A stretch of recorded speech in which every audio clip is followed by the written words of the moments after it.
Borussia Mönchengladbach are currently one of Germany's best known, best supported and most successful football teams that currently play in the top level of German football. They were founded in 1900 in the city of Monchengladbach, known as FC Borussia. The club enjoyed its most successful period in the 1970s, where it gained many plaudits from both within Germany and in Europe. Between 1970 and 1980, Borussia Mönchengladbach managed to reach 4 UEFA Cup finals, winning it in 1975 and 1979. The European stage was not the only stage they were winning trophies on. Domestically, they won 3 Bundesliga titles in between 1975 and 1977, which added to the 2 they won in a row in 1970 and 1971. Arguably, the club's greatest achievement was reaching the European Cup final in 1977, where they faced Liverpool at the Stadio Olimpico in Rome. But despite their fairy tale run, Monchengladbach lost 3-1 to Liverpool in the final, which was Liverpool's first European Cup, and they would go on to win a further 4 to make a total of 5, while Borussia Mönchengladbach never made a final again. The club's downturn in form from the 1970s was apparent when in 1999 they were relegated from the Bundesliga for the first ever time.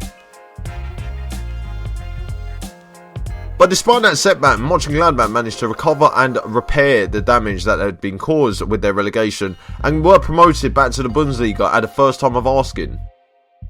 But despite their quick relegation and promotion from the Bundesliga, they struggled to build a team that would maintain their position in the Bundesliga, and in 2007 they were relegated once again to the second tier of German football. So just like they did in the early 2000s, they built a team that was strong enough for the second tier of German football and managed to win the league in the 2007-08 season, which got them back into the Bundesliga once again at the first time of asking. The team then finally fulfilled its promise by qualifying for the Champions League at the end of the 2014-15 season and then qualifying for it again the season after. And that is your brief history on Borussia Mönchengladbach. I mean, come on, I know I'm ugly, but you've just made me look fucking ugly. Welcome to a brand new series on the channel, and this is what I call a German team, because Borussia Mönchengladbach were called that a few months ago. I know, I'm basically reusing an old meme. I eat pears now, shit.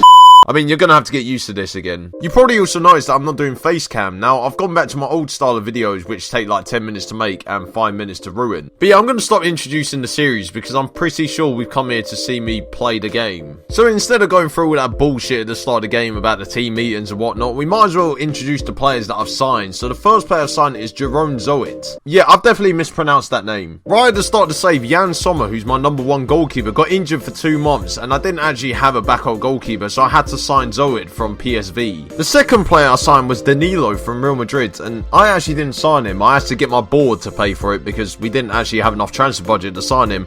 We signed him for 8 million, only a season after Real Madrid paid 25 million, so I've got bargain of the century there. Okay, let me explain why I've signed Danny Ings. Now, after everything we went through at Burnley, you know, him wanting to go to Liverpool, then him breaking my heart, then him just staying for the rest of his contract because I paid him 90 grand a week for 5 years, I genuinely think that he will be the striker that can fire me into the top 6, because I haven't actually got a proper striker. Well, I've got Joseph Dermage, but unsurprisingly he's injured as well. So in order to bring Danny Ings in on loan, I had to sell some players, and Raphael has gone to PSG for 4.8 million. Now, my assistant manager said that he wasn't good enough for the team anymore, despite the fact that he has 3.5 star current ability, so I didn't know who to believe, so I just sold him anyway. I mean, the logic here is just astounding. So to review our competition expectations, they want us to qualify for the UEFA Champions League group stage. They also want us to finish in the top 6 in the Bundesliga, so we qualify for the Europa League, and they also want me to make the quarter-final of the DFB Pokal. I mean, you're making it too easy for me. Although if Newcastle is anything to go by, I don't think I will be achieving anything. So the club have confirmed that we have sold 30,000 season tickets this season, and a season ticket is worth £295 each. So if I just work that out,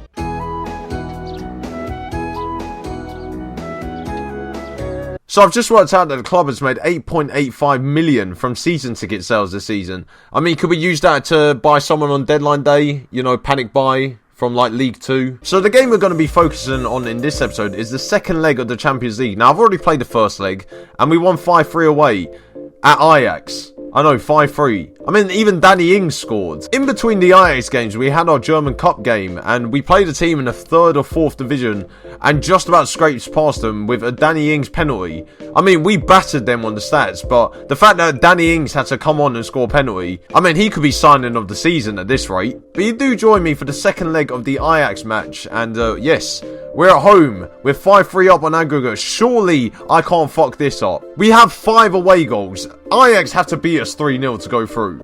But let me run you through the team that's going to play against Ajax, and we line up in a 4-2-3-1 formation. I mean, there's no other formation that I start off with at the start of the season. So Zoet is going to start off in goal for us, because Jan Sommer's still injured. Fabian Johnson is going to play at left back with Danilo making his debut on the right. Christensen and Vestergaard will play in centre back. Mohamed Dahoud and Christoph Kramer play in centre midfield. So Ibrahima Traore will play on the left side of the front 4 with Andre Hahn playing on the right wing. And Jonas Hoffmann will be playing in the number 10 role behind Danny Ings, who makes his debut up front. So Zoe, Danilo and Danny Ings all made their first start in the last game, but this is their home debut, so I'm just going to highlight that anyway.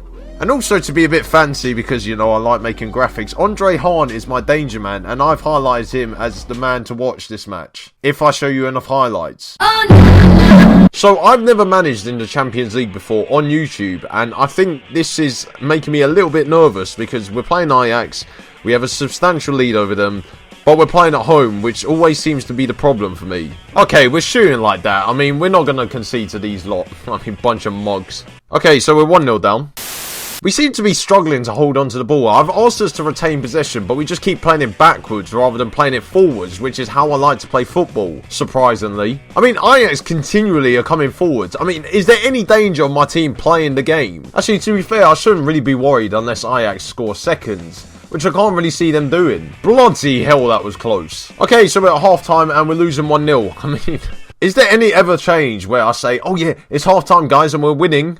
No, it never is. And we're going to make a change. We're going to put Lars Stindl in for Jonas Hoffmann, because I've actually just realised that I wasn't actually meant to play Jonas Hoffmann in this game. I mean, the second half has started, and yet Ajax are still attacking.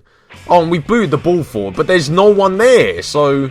Okay, we're starting to bring the ball forward. I think this is the first time I've actually seen us bring the ball forward this whole game. And Andre Hahn is running down the wing. Danny Ings! 1-1! The man has repaid me again! 3 goals in 3 games! I mean, what a run by Andre Hahn down the wing. I said at the start of the game that he was our danger man. Puts in a fantastic ball to the near post, and Danny Ings fires it home past the keeper. It's game on, and... well, I say game on, I mean the game's over. Ajax are not going to score 4 goals. Okay, we're bringing it forward again, and Stindl plays in Danny Ings. Surely not. Danny Ings! 2-1! I mean, I've taken him from Championship football in Football Manager 2015 to the Champions League in this game. What a man. What a man. Just, you know, propose to me or something, Danny Ings. I'll reject it because I don't swing that way, but I mean, do it anyway. And that sees us into the next round of the Champions League. We've made the group stage, which is the minimum aim. Thank you very much.